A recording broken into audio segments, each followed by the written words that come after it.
l'art du pilote de puissance dans les doigts, mais jamais du vol. Il faut vraiment avoir une main de feu. Regardez aussi à faire le 787, le Dreamliner, qui va s'aligner en 03, décoller et rentrer à la maison. Now, ladies and gentlemen, what you can see is a Vietnam Airlines Boeing 787. This aircraft is going to be delivered in a couple of days, and it's been here all week for the professionals. It's now going to take off, fly back to the US, and you also have, well, Jimi Hendrix, who's buried over there, and the 787 is now taxiing out just before the presentation of the next aircraft. Son pilote, voici Didier Estel. Ladies and gentlemen, well, on the right you can see the Boeing 787 taking off. Bye-bye Boeing, thank you very much having been with us this week. Excellent job. Now, from left to right on takeoff, runway 03, the E-Fan. Now what is the E-Fan? It's a technology demonstrator. It's flown today by somebody extremely interesting, Mr. Didier Estel. Well, he's an aeronautical engineer. He's also a test pilot. Propulsé par des batteries lithium-ion. Actuellement, grâce à ces batteries, l'autonomie de l'IFAN, la durée de vol possible est montée à 50 minutes, ce qui est pas mal. Petit à petit, ça augmente. Il n'y a pas si longtemps que ça, quand on avait 20 minutes d'autonomie dans un avion électrique, on s'est développé dans un futur proche des avions commercialisés, ceux-là, qui seront, tout ça sera fabriqué considérable. C'est aussi un changement de philosophie et de mentalité, etc. Là, non, on se posera avec un avion qui pèsera aussi lourd à l'arrivée qu'au départ, sauf qu'il n'y aura plus d'énergie dedans, disent ceux qui réfléchissent et qui essayent de trouver des arguments de manière à alimenter la discussion. Mais le résultat est là, ces avions électriques commencent à fasciner la planète entière, en Chine d'ailleurs, on s'en occupe pas mal. En tout cas, il se trouve qu'ici en France, basé à Royan, c'est là que Didier et son équipe travaillent, et donc sous l'aile protectrice d'Airbus, c'est l'histoire de l'aviation, des évolutions, il y en a eu des tas. Alors certaines ont par exemple l'évolution du turboréacteur. Le turboréacteur, on a vu qu'il était adapté à un certain nombre de carburants, pourquoi pas, pourquoi pas, et qui attend que la météo soit bonne pour tenter le grand saut. En général, sans vol, ça se fait. Et au total, l'avion aujourd'hui en otage est absolument somptueux. Vous me direz, elle est championne du monde et c'est pas pour rien. Un bon schéma vaut mieux qu'un long discours dans le ciel. Sa Majesté, la Princesse Aude.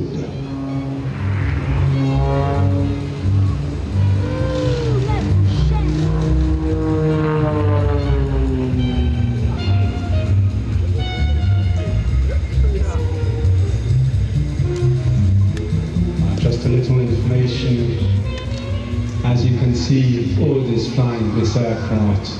It's absolutely magical. Look at the way she's flying it. Everything is perfect. We can of course say that it seems to be so easy from here on the ground, but you can imagine the G-forces she's going through. +9, -9. It's extremely violent. Vu d'en bas, c'est beau, c'est gracieux, c'est enroulé, c'est encore féminin, on va dire, comparé aux garçons. Tout à l'heure, on verra que les garçons volaient en voltige illimité. Il y a dans la patte d'Aude, il y a quand même une touche véritablement féminine. Mais il n'y a pas que ça, il y a quand même aussi le physique. Une présentation comme celle-ci a des facteurs de charge, des accélérations ressenties dans l'avion qui oscillent entre +9 et -9 G. Sacré bonhomme.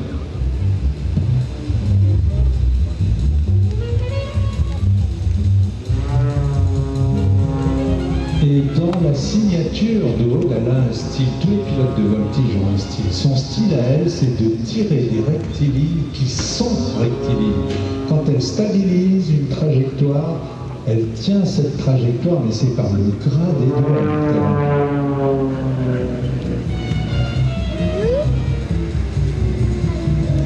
Elle donne toujours l'impression de prendre son temps, alors qu'en réalité, ça va vite.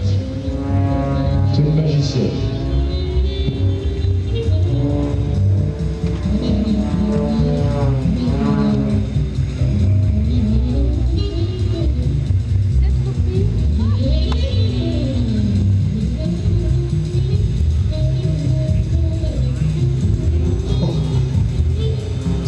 Choses les plus difficiles à faire, les tonneaux en virage, mais quand en plus ce sont des tonneaux semi-déclenchés en virage, là on est aux limites entre le tonneau piloté et le tonneau déclenché, et ça pousse derrière.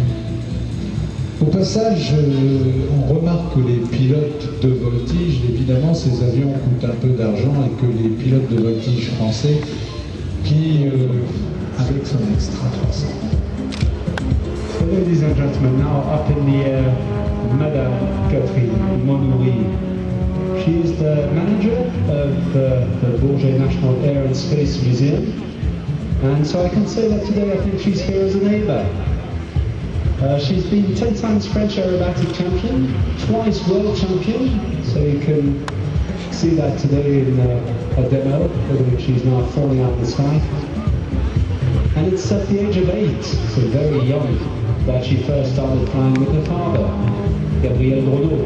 He was a simple private license pilot, but every time she could, she'd fly with him. At the age of 15, she got to fly solo, and of course at 17, well, she was the very youngest pilot to be licensed in France. Bachelor's degree in philosophy, she returned to aviation, became a chief person at Air France, and, well, you know, her talents, here she is today. Now, an aerobatic career later, she's been the very first lady to be nominated at the head of the Bourget Air and Space Museum by the French government. She's been there for practically 5 years now, and she's made sure to upgrade, to renew, tidy up, modify, rearrange the museum. And she's also begun a restoring process of the only Art Deco airport terminal building, built in 1937 by Georges Labro, himself student of Charles Forestier. 2 workshops every year with Nicholas Ivanov. He's one of the pilots of the Red Bull Air Race. So you can imagine the required level of excellence needed. And it's no surprise to see her today at such a high level. Pour Catherine, donc, le pilotage en voltige est plus un art et une discipline que le but de compétition. Sa carrière de compétitrice est derrière, mais finalement, des filles comme Aude Le Mordant et des garçons également, comme un certain nombre de ceux qui sont dans l'équipe de France aujourd'hui, on peut dire qu'ils ont véritablement utilisé, ils sont montés sur les épaules de quelques géants de pilotage comme Catherine. Il y a eu une époque où Catherine et des garçons comme Claude Bessières, Patrick Paris,